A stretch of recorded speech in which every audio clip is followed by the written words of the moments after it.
హల్లెలూయా! దేవుని పరిశుద్ధ నామమునకు స్తోత్రం కలుగును గాక.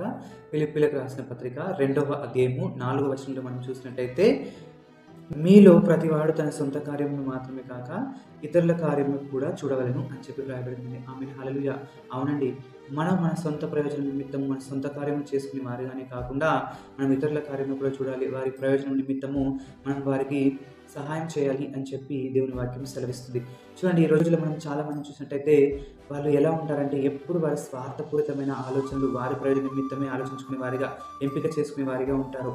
కానీ దేవుని పైన ఎవరైతే విశ్వాసం ఉంచుతారో, నమ్మకం ఉంచే వారిగా ఉంటారో, వారు స్వార్థపూర్వకమైన ఎంపికలు చేసుకునే వారిగా ఉంటారండి.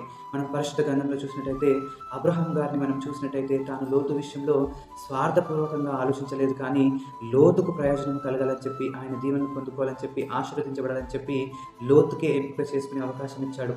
కానీ లోతు గారు మాత్రము తన కంటికి ఏదైతే ఆకర్షణీయంగా కనబడిందో యోర్దాను ప్రాంతం ఎంచుకొని సొదొమ గొమొర్రా మధ్యన నివసిస్తూ అదుష్టుల మధ్య, పాపుల మధ్యలో నివసించి చివరికి నష్టపోయిన వారిగా మనం చూస్తున్నాము.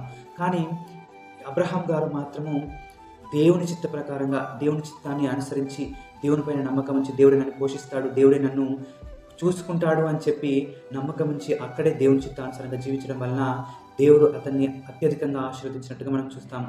కాబట్టి మనం ఇతరులకు మేలు చేయడంలో మనము సిద్ధంగా ఉంటూ ఎప్పుడైతే దేవుని చిత్తానుసారంగా నడిచేవారిగా ఉంటామో దేవుడు మనల్ని అత్యధికంగా అభివృద్ధి చెందించేవాడిగా ఉంటాడు.